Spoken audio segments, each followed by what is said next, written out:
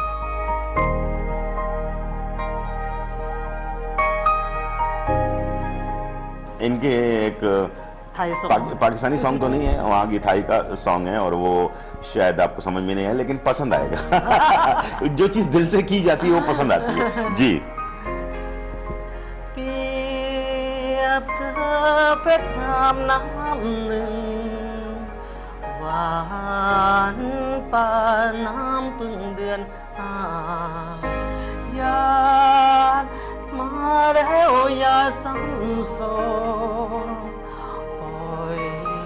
คนทั้งโลกร้องไห้เหมือนอยู่ไกลความมืดมน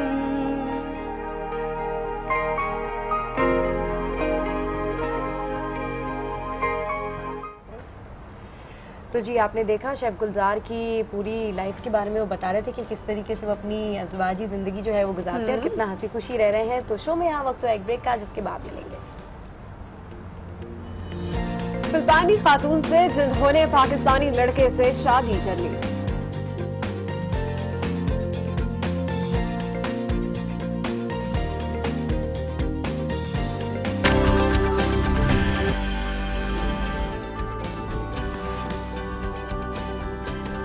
welcome back to good morning आज। और अभी आपको बताएं कि जॉब की तलाश में बैरूने मुल्क जाने वाले पाकिस्तानियों का वहीं जाकर शादी करने और सेटल होने की कहानियां तो हमने बहुत सुनी है, लेकिन हम जानते हैं कि फिलिपाइन की ज़ैनब को जो जॉब करने पाकिस्तान आई और यहीं की होकर रह गई, उनसे हमारी टीम ने बात की है। उनके क्या कहना है, उनके क्या तासुरात है पाकिस्तान के हवाले से, और जब यहाँ पर आई और एडजस्टमेंट में किन किस तरह की मुश्किलात का उन्हें सामना रहा, आइए उन्हीं से जानते हैं।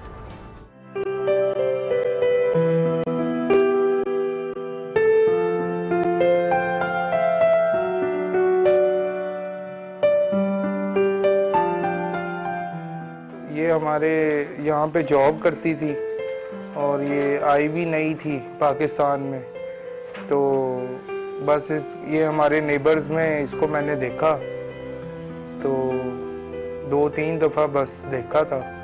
तो उसके बाद आहिस्ता आहिस्ता बात हुई, फिर कोई 3-4 साल फ़ोन पे बात होती रही। बस उसके बाद अपना हमने फ़ैसला किया शादी करने का।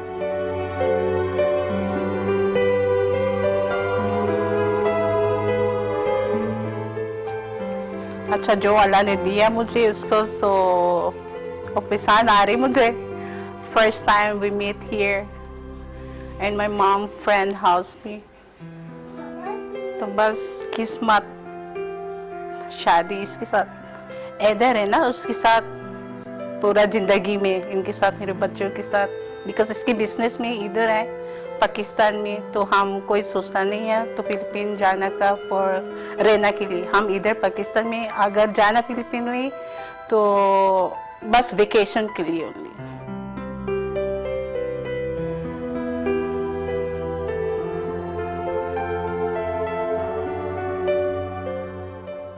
फिलिपाइन में गया हुआ भी हूँ उनके साथ, तो ऐसा तो कभी भी नहीं सोचा, और क्योंकि सारा बिजनेस इधर ही है तो इधर ही अपना पाकिस्तान में ही रहेंगे। और फिलिपाइन में ये मशहूर भी हैं, बल्कि फेमस है ये तो बात कि वहाँ की लड़कियाँ जो है वो बहुत ज़्यादा केयरिंग होती है।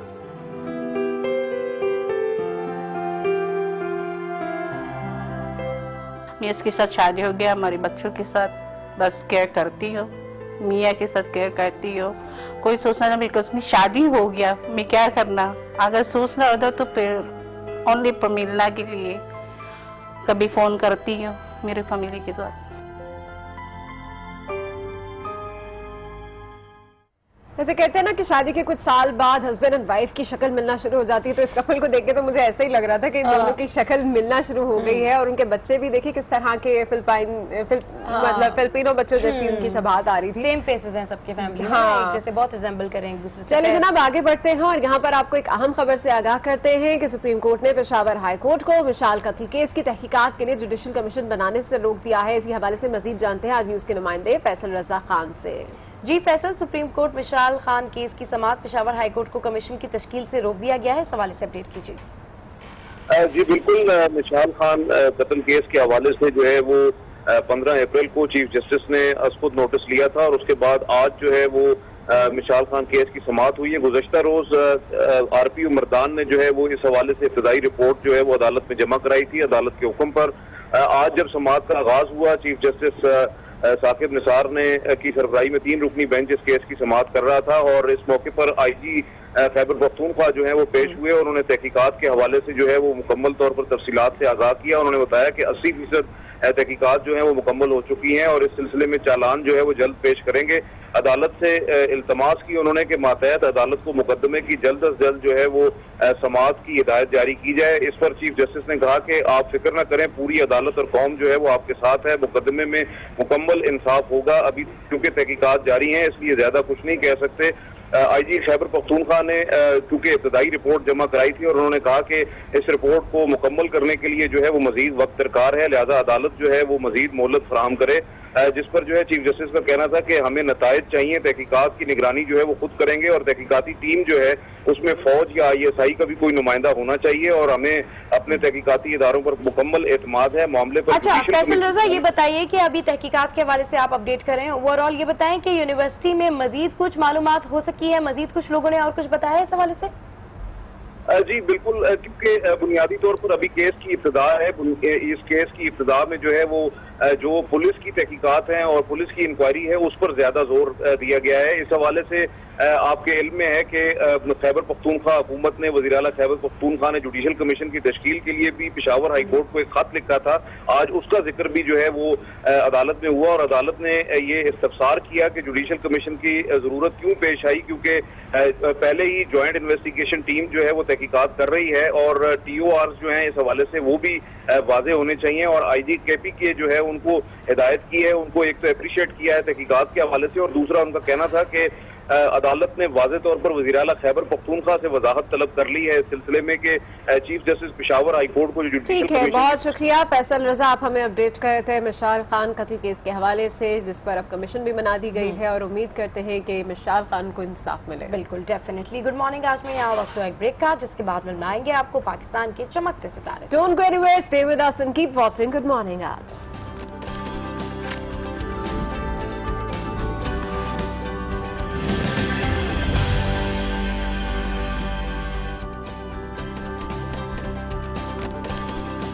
Welcome back to good morning. और यहाँ पर आपको एक ताज़ा खबर से आगाह करते हैं कि भारतीय सुप्रीम कोर्ट ने बाबरी मस्जिद शहादत केस में BJP रहनुमाओं LK एडवाणी और मनोहर जोशी और उमा भारती पर फर्द जमायत कर दी है। मजीद जानते हैं आज न्यूज के नुमाइंदे पुष्पिंदर से। जी पुष्पिंदर, इस फैसले के हवाले से अपडेट कीजिए। देखिए, आप सब जानते हैं कि 6 दिसंबर 1992 को भारत की उत्तर प्रदेश के सूबे के अंदर फैजाबाद के पास एक बाबरी मस्जिद थी जो कई 100 साल पुरानी थी। बाबर के जमाने की वो मस्जिद थी और उस मस्जिद को लेकर भारतीय जनता पार्टी और विश्व हिंदू परिषद ने एक पूरा मूवमेंट चलाया और उस मूवमेंट के बाद 6 दिसंबर 1992 को मस्जिद जो थे मिसमार कर दी गई और वहां तमाम जितने हिंदू फोर्सेस के लोग थे वो मस्जिद पे चढ़ गए और वो मस्जिद तोड़ दी गई। और उसके बाद में ये हुआ कि ये मस्जिद कैसे टूटी, उसके लिए कौन जिम्मेदार है, उस पर कई सारे लीडर्स के ऊपर मुकदमा तय किया गया और उस शने शने कुछ लोगों की इस दरमियान में कुछ लोग फौत भी हो गए। और पिछले कई साल पहले इलाहाबाद हाई कोर्ट के अंदर इस CBI ने बाकायदा एफिडेविट देकर के कहा कि इनके ऊपर क्रिमिनल केसेस नहीं चलाए जा सकते। लेकिन इतने साल के बाद आज सुप्रीम कोर्ट में भारत की CBI central bureau of investigation ने ये अपील की कि कॉन्स्पिरेसी चार्जेस जो हैं, जो गिराने की अपील है वो गलत है और हम सुप्रीम कोर्ट से ये चाहते हैं कि इनके ऊपर क्रिमिनल कॉन्स्पिरेसी के चार्ज चलाए जाएं।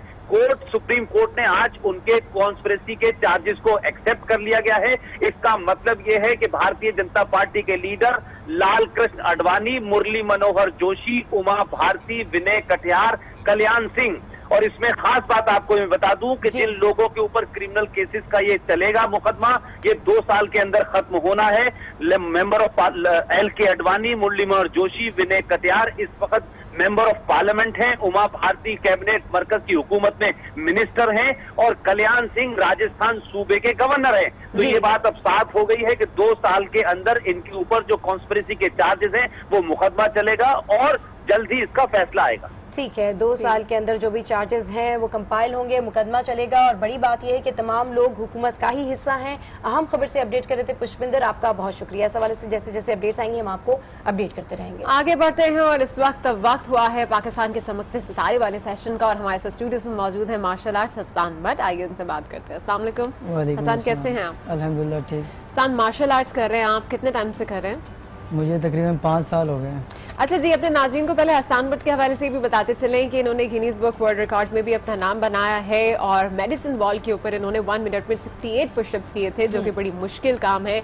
और मेडिसिन बॉल यानी कि आप ऐसी बॉल्स के ऊपर पुशअप करते हैं जिससे आपके स्टमक पे भी असर पड़ता है, एक्सरसाइज के लिए भी बड़ा अच्छा है और मेडिकल पॉइंट ऑफ व्यू से भी बड़ा अच्छा है। कैसे आइडिया आया कि मैंने ये वाला काम करना है? मैं शुरू से ही ना पुशअप्स का शौकीन रहा हूँ। अच्छा। बहुत तरह के मैं पुशअप करता था, तो सर ने देखा कि इसके अंदर यही टैलेंट है पुशअप का, तो सर ने बोला कि इनसे गिनीज वर्ल्ड रिकॉर्ड बनवाते हैं। तो सर की वजह से मैं अभी रिकॉर्ड होल्डर हूँ और मेरा रिकॉर्ड है most pushups on medicine balls in 1 minute. Previous record था 47 का और स्विट्जरलैंड ने बनाया था ये।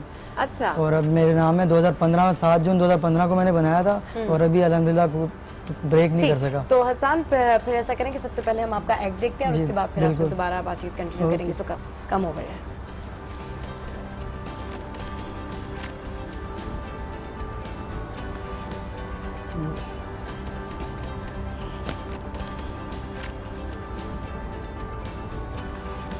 Okay 1 2 3 4 5 6 7 8 9 10 11 12 13 14 15 16 17 18 19 20 21 22 23 24 25 26 27 28 29 30 31 32 33 34 35 36 37, 38, 39, 40, 41, 42, 43, 44, 45, 46, 47, 48, 49, 50, 51, 52, 53, 54, 55, 56, 57, 58, 59, and 60, 61, 62, 63, 64, 65, 66, 67, 68, 69, 70. Oh my God! Amazing! Super.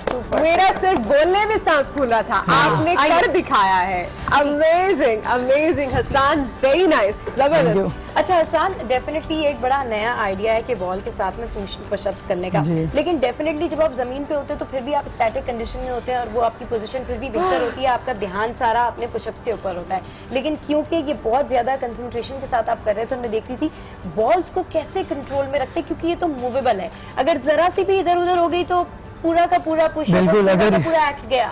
बिल्कुल ऐसे ही है, अगर मैं जमीन पे करूं तो मैं एक ही दफा में 100 अबव भी चला जाता हूं, लेकिन इसके ऊपर करना ना डबल ट्रिपल। बहुत सारे लोग ये भी सोच रहे होंगे कि शायद आपने इसको स्टक किया हुआ है या किसी चीज से आपने बैलेंस बढ़ा हुआ है, लेकिन नहीं, ये बिल्कुल नहीं, ये मूवेबल बॉल्स हैं जिनके ऊपर इन्होंने किया है और ये बहुत बड़ा और ये बहुत मुश्किल है। और अभी मैंने अपना ही रिकॉर्ड ब्रेक कर दिया।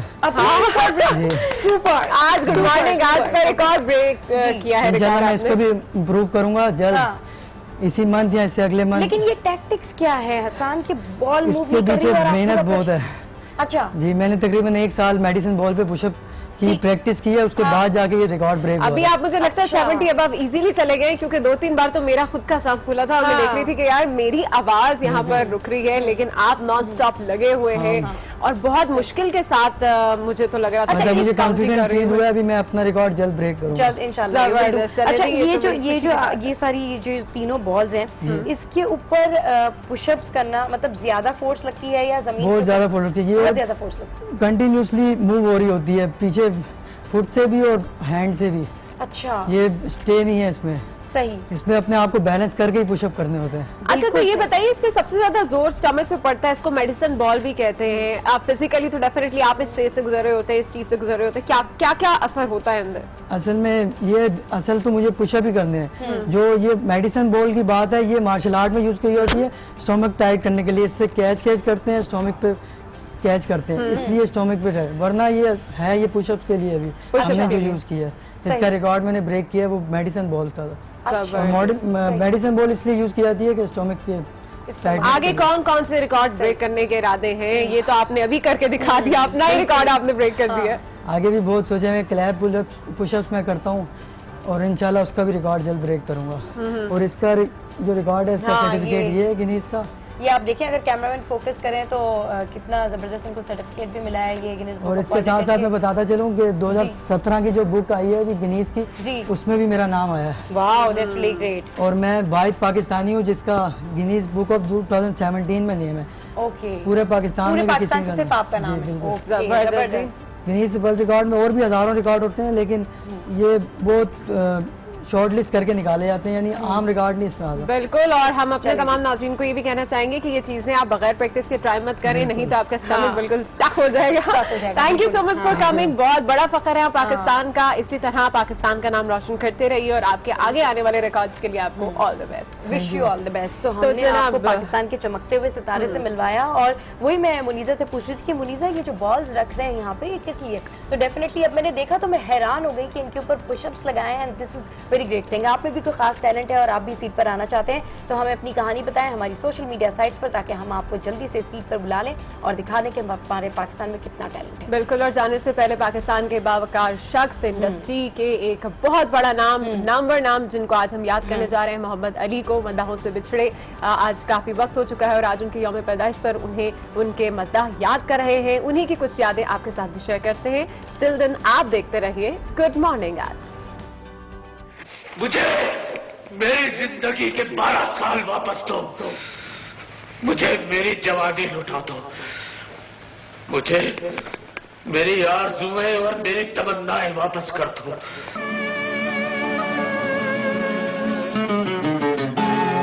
हमारे दिल से मत खेलो, खिलौना टूट जाएगा।